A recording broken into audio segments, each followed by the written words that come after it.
everyone, and welcome to yet another amazing episode of Meet the Author. But this one is unique.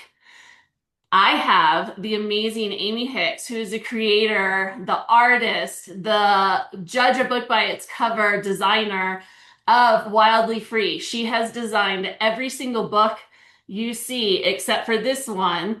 So she started with Rooted to Rise, our new book, Rising Relentlessly. She created the cover of my memoir and this book that's coming out later in 2026.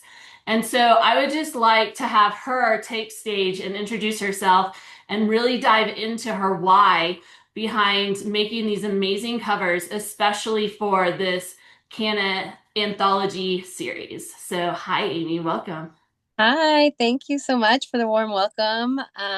It has been so fun to join forces and be part of Wildly Free as the face of the books, right? Especially, and it's been a journey. I think everything is an evolution in life and business, and it's really been neat to see where this has taken us because I remember Rachelle just talking to you not too long ago, coming up with the logo for Wildly Free and the concept behind that, and it has completely changed throughout the course of the years, but that is because we always lead with our heart. And that is what I think is so special about Wildly Free. And when you do, link arms, you are going to feel that connection. And so that is really what also evolved into designing of the Rooted to Rise and Rising Relentlessly covers, which I know we're going to talk about here today. So, this project, I call it my passion project because the plant has always been so prevalent in my life. And that is what made me say yes to being an author in the first book when Rachelle came to us with this idea of this powerful anthology, which is now turning into a trilogy series, which is so fun. We're going to talk about the covers and how this art and the vision came to be for both the first and the second. And I'm already excited for the third, but I can't start it until we see who those authors are. Okay, because this is part of the process. This isn't just you slap an AI image on a book and call it a day. Like this is what sets apart those bestsellers and allowing the words of the authors to really shine because it's so much more about what is inside that counts. But as far as what inspired me to be part of it is, like I said, the plant has always been very near and dear to my heart. So it's easy for me to say yes and to bring this vision to life through the And to cover. give the listeners some context, it all started with you and I being brought together on a table at a mom's group Yep. and just deciding from that moment on to do life together in all ways. And it began my journey with cannabis was with Amy giving me a sample of CBD. And that's the bravery behind all the stories. It's not just keeping it for yourself. It's not just about you. It's about sharing it with others, letting them make an educated decision for themselves. And there was no hesitation. When she gave me that sample, I trusted her, so I trusted the plant, and the rest is history. So, we have been sharing so many stories via social media.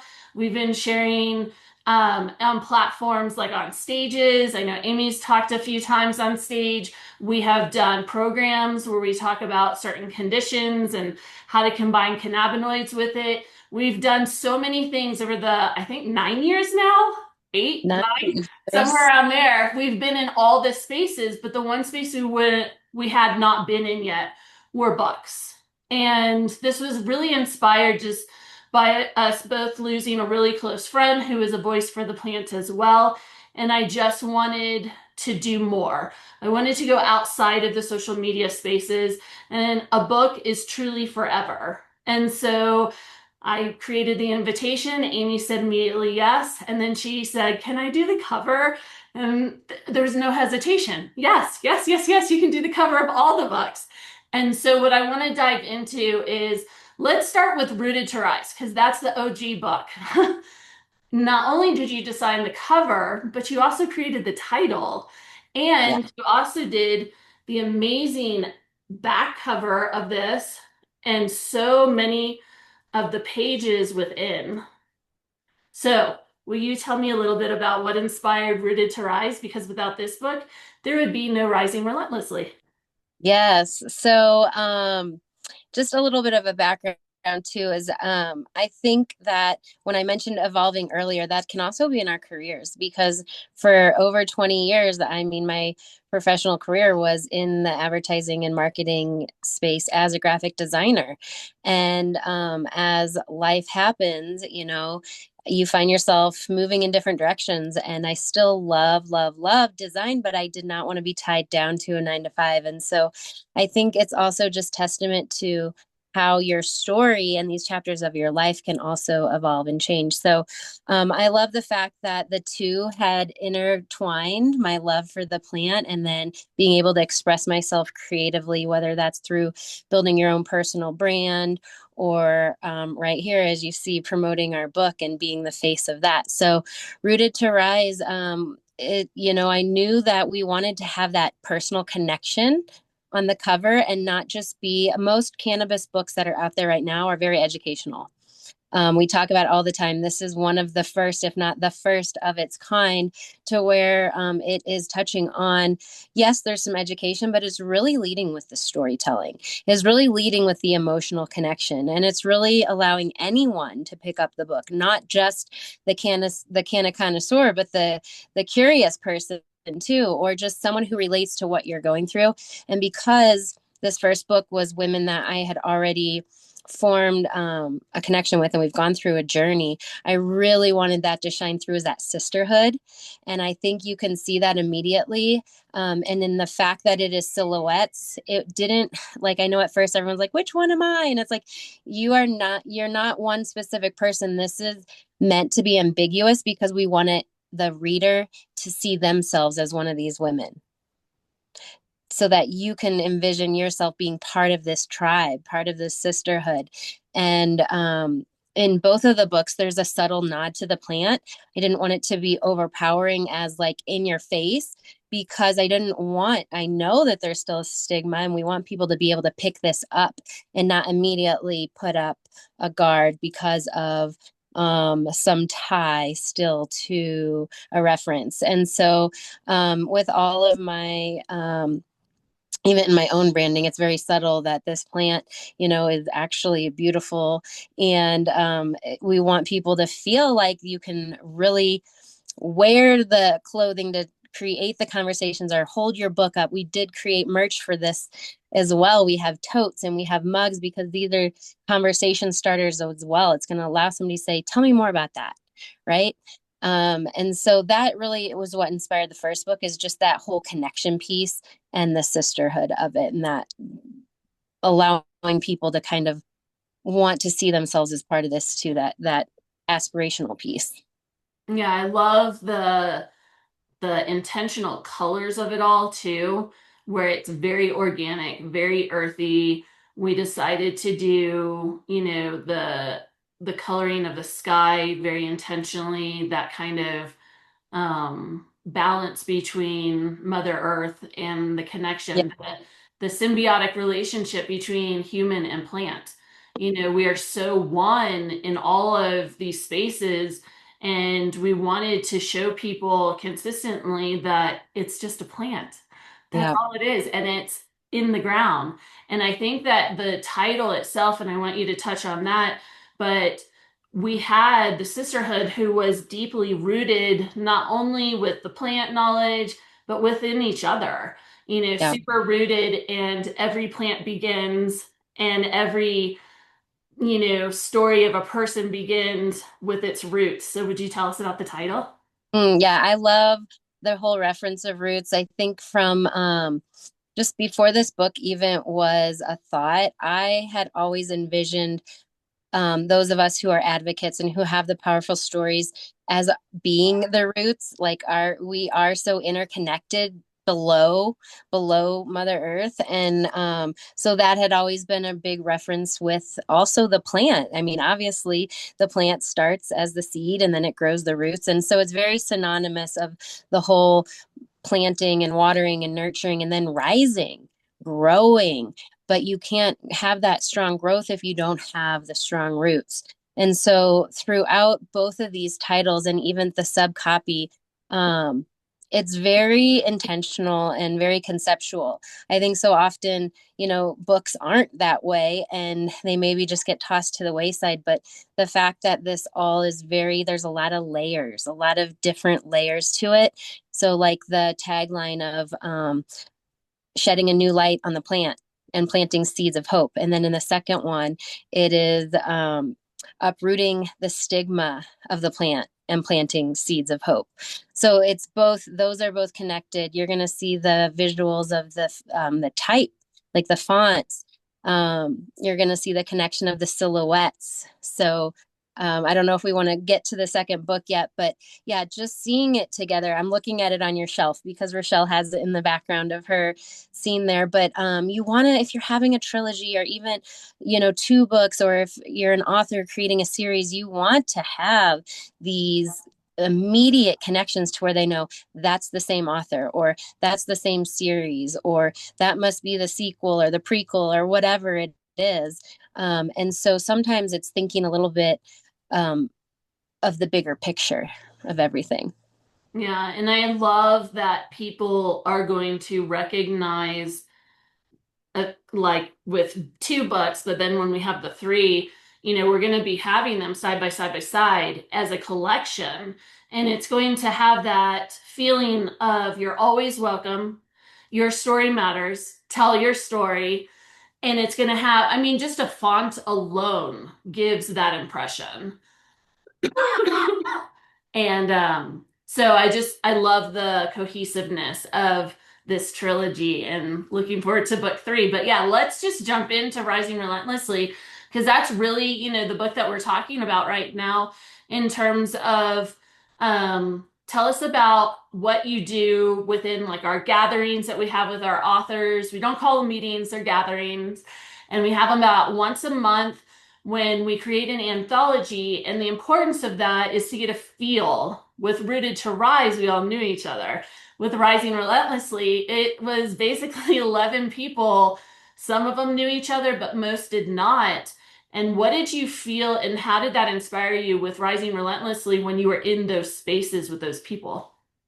Yeah, that's a really special part because I'm big on energy and just seeing that collective group. So whether it's one author, because we've also had gatherings with one author, or a group, an anthology.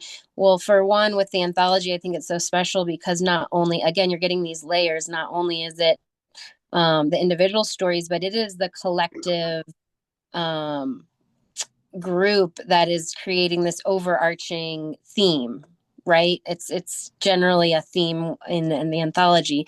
And so to be that's a big responsibility to be able to be the one who's going to bring that to life, but to also have these authors trusting you with the cover because that is what is the first impression, right? And so often there are these wonderful, magnificent stories and chapters and books, and someone might not even pick it up just because the cover doesn't catch their eye. And so to me, I really want to create the most captivating cover so that your stories can be heard, because that really is the power behind it. So sitting in on the meeting or the gatherings, like you said, it really, like, for me, I feel like I had an immediate, like, okay, I know that these are different walks of life, these are different stories, whereas like in our first book we all did have that connection. A lot of these people never met for the first time, so I wanted to still create that emotional feeling, but this was going to be a little different. It wasn't all women. There was a couple men in this book as well. So it was, how can we make this appealing to both men and women, right? And so that is where I started with the plant, and I knew that this was going to be these stories were going to again be digging up these stories. And so I wanted that earthy feeling again, but this time we started with the plant, and it's really rising. It's like the sequel to we were rooted to rise. Now here's the rising part of it. And again, it's subtle. It's not a fully mature blooming cannabis plant. It's in its infinite stages, right? Because also we know there's going to be a third book to this. So this is really stronger into those roots breaking through. And if you'll notice, there's a subtle rainbow in the back because we get a rainbow after a storm. A lot of these stories are very they've been through a storm and they're relentless. They're rising still. They're still talking about the plant even though they've gone through a lot of controversy.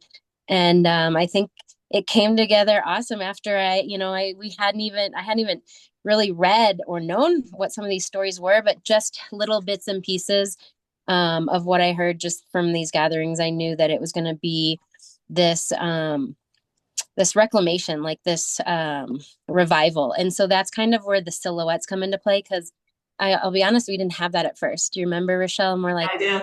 there's something else, there's something that needs to tie it together more. And then I found that overlay, and it was like, that's it. That's the revival piece that we need to really bring this home and evoke that emotion. Yeah, and I love that when we got together, the two of us, we both wanted the book to feel organic and like messy. And I love the exposed roots because it really does kind of arch from rooted to rise, that now you can like physically see the roots. So that's like the dirt part of it is one of my favorite parts because I feel like I can just dive into it and Mm. just be one with earth. And that's really what this is all about, is just to be one with the plant and dive into those stories. And another thing I want to touch on is that we release the cover before the authors even read each other's chapters. And one thing that we've been hearing time and time again over the last couple of weeks, now that they've been in each other's chapters and all of that, I mean, just everything is so intentional. They're like, yes, the cover.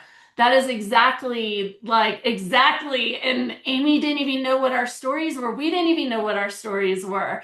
And I think that that really is a testament to who you are, the gifts you've been given in this world, to really see people for who they are and take pieces of their ideas and their inspiration. I mean, I'm not going to talk too much about my book right here, but I gave you kind of a frame and you just brought it to life. And so I really want to showcase you as an individual right now in terms of just how well you listen to people and how well you connect with people, whether it's just in a few minutes, you're able to just kind of see the vision from this beautiful space that I'm very envious of on so many levels, that you have this ability to just see it before any of us ever see it. So, would you touch on just what branding does for you, what cover art does for you, just as an individual? Yeah, it's such a fun gift to have. I will say I just talked about it the other day that I really love it. It's all, I love design, I love being creative. It's neat to see each product out there. It's neat to see the reaction of your clients when they receive this. And I think over the years it's really just reading people and being able to have that diverse design aesthetic to where you know you don't just have one style. Some artists and many artists, you should have one style. If you're a fine artist, you get to be known for it. But I think there's something beautiful to be able to adapt to what that person wants, what their style is. Because it's like a co-creation. I love to say that because I wouldn't get my inspiration until I talked to you and found out more about you. Then my creative juices get flowing. Then we start brainstorming. I love the brainstorming process where we can talk about it and think about things that you might have not thought about, or maybe I have something sparks in my head because of a word you said or something like that. So I do think there's something so special about that human connection, especially now that we're in this AI phase and you can take these prompts and have a cookie cutter image and we all look the same, right? But there's something still to having um, that custom experience with a visionary. Yeah, the human experience, right? Yep. That's so important, and that's everything that we're about with Wildly Free is just creating the invitation for people to come exactly as they are because we have so many experts in their different fields. You know, you're the design, I'm the storyteller expert. We have amazing editors, marketing, and I want to touch on that. Everything you see with Wildly Free, about 98% has been created by you. So it's not just the covers, it's all of our graphics, it's all of our branding, it's everything. We're just in it together, being messy, figuring it out, changing, evolving, just like you talked about, because we're evolving as people create those trusting relationships with us. And we're realizing what are people wanting? What are they really needing? They're needing to be seen. They're needing to be heard and they're needing to be met exactly where they are and then walk the journey out with them from design to writing to publishing and all the aspects. So I really appreciate having this time with you. Is there anything else that you'd like to share with everyone? Well, I think sometimes we don't understand the word of curator. I just want to touch on you for a second because not only did you curate this anthology and this vision and these powerful stories of these first two series, but you are curating this whole experience for people. That is truly what you get when you come in and work with Wildly Free. It's like you get this custom curated experience. And I think that is so needed in a space where you're being vulnerable and you're jumping into something, A, that you're already nervous to share your story, and then B, add on top all of these technical things. And how do I even start? You know, I read a stat or something the other day that most people's stories, they start them and they never finish them. They start writing a book and they never, ever finish it. Whether it's they're done and they just don't even have a cover. Maybe that's the one thing. Could you imagine? So I just, it's a new year and you never know if it's going to be too late to share your story. So get it out there. Let us help you write it. Let us help you create the vision and get it in people's hands because there's always somebody who needs to hear what you have to say. And especially this day and age where, you don't even have to go through all of these hoops. You can literally put this out there. Do it messy. Just get it out there, right? It's so fun. Let us have fun with you. We always say there's no rules. That's why we're wildly free. Totally wildly free. Exactly. And to touch on that is that it's simple. Just tell your story. And whether that's through the words, having Amy support you with the graphics, supporting with the cover art, your story is being told on all different levels in your book. And it's not just the story itself. And so thank you so much for being an amazing visual storyteller. That's we kind of like work really well together. You're the visual and I'm the words. Yes. And I am so grateful for you. So thank you everyone for listening. We're going to have all the information for you to be able to connect directly with Amy. And if for some reason you can't, just reach out to Wildly Free and we're just going to have all of the information below. And please reach out because sometimes if it's just the cover that is like what you need, it makes a difference. People do judge a book by its cover. I guarantee. So thank you so much for listening. And until the next episode, thank you, Amy. Thanks. Bye.